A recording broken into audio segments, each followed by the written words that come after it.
Pour honorer la mémoire de Shiri, Ariel et Kfir Bibas, nous allons procéder à la plantation des 3 oliviers, puis à l'allumage des bougies. Monsieur Chaim Korsia, grand rabbin de France, et Monsieur Patrick Haddad, maire de Sarcelles et conseiller départemental du Val d'Oise.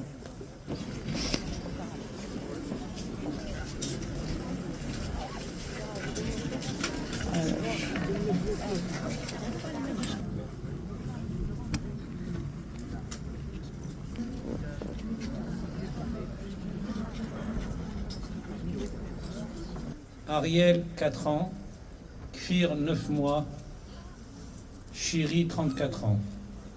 Une mère, ses enfants, une famille arrachée à la vie, arrachée à notre peuple, dans une barbarie qui glace l'âme et pétrifie le cœur. Les barbares ont osé écrire sur leur cercueil ces mots glaçants, arrêtés le 7 octobre 2023.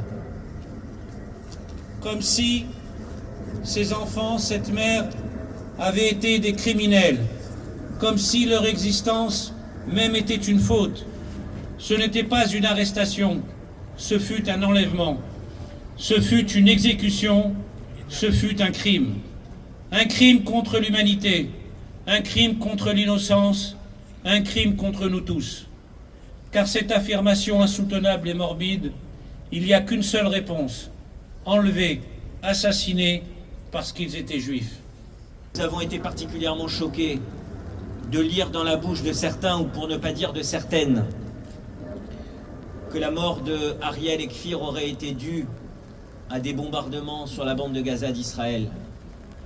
Quelle horreur qui s'ajoute à l'horreur des crimes, lorsque l'on sait que ces 2 enfants ont été assassinés par leur geôlier, qu'ils ont été tués à main nue, et que leur papa, Yarden Bibas, a dit, lorsque les conclusions de l'Institut médico-légal ont été rendues: je veux et je tiens à ce que le monde entier sache la vérité sur la façon dont mes enfants sont morts, parce qu'on ne peut pas accepter qu'à l'ignominie de l'acte criminel vienne s'ajouter l'ignominie de la désinformation.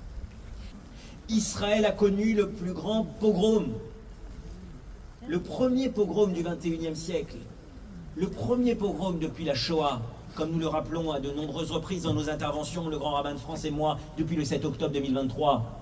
Et on voudrait nous faire croire que c'est Israël qui est génocidaire? La voix des otages qui sont encore à Gaza et qu'on n'a pas le droit d'oublier.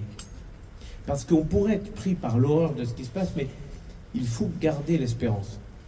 Et le peuple juif, et permettez-moi de vous dire aussi, la vision républicaine que je me fais de notre société, c'est de ne pas céder à ce que le mal voudrait nous imposer.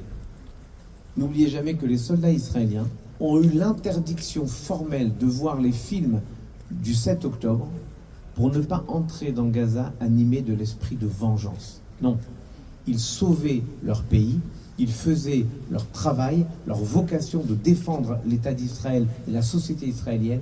Ils n'exerçaient pas de vengeance. Voilà la différence entre des sociétés, je dirais, civilisées et des sociétés qui se laissent aller à la barbarie. La famille Bibas songeait à déménager dans le nord d'Israël, lasse et inquiète des roquettes attaquant trop fréquemment leur région, leur kibbutz, qu'ils voulaient être leur havre de paix. J'ai eu personnellement l'occasion de visiter il y a 1 an la ville d'Ofakim et le kibbutz Be'eri. Et je me suis engagé au nom de la ville de Sarcelles à aider à sa reconstruction. Comme nous avons décidé avec le conseil municipal, au nom de la solidarité internationale, de venir en aide à toutes les victimes et à participer à la reconstruction des habitations détruites par la guerre. La veille, le 20 février, les corps des 2 enfants, Ariel et Kfir, furent rendus, en prétendant qu'ils avaient été tués dans un bombardement israélien. Mais les autopsies ont prouvé tout autre chose, une mort par strangulation. Yarden a demandé que l'on n'entre pas dans les détails, mais il souhaite que le monde sache comment sa famille a été tuée. Alors le monde saura. Le monde doit savoir que la barbarie n'a aucune limite, aucune morale, aucune humanité. מזהירים את נשמתם שירי אריאל וכפיר ביבס שנהרגו על קידוש השם בידי התיעוד ולזה מבוא שאנחנו מתפללים לעילוי נשמתם. Nous allons faire un lâcher de ballon et des rubans orange et jaune ont été distribués et on vous invitera à les positionner sur les branches de tous les oliviers autour de la place. On lâche les ballons.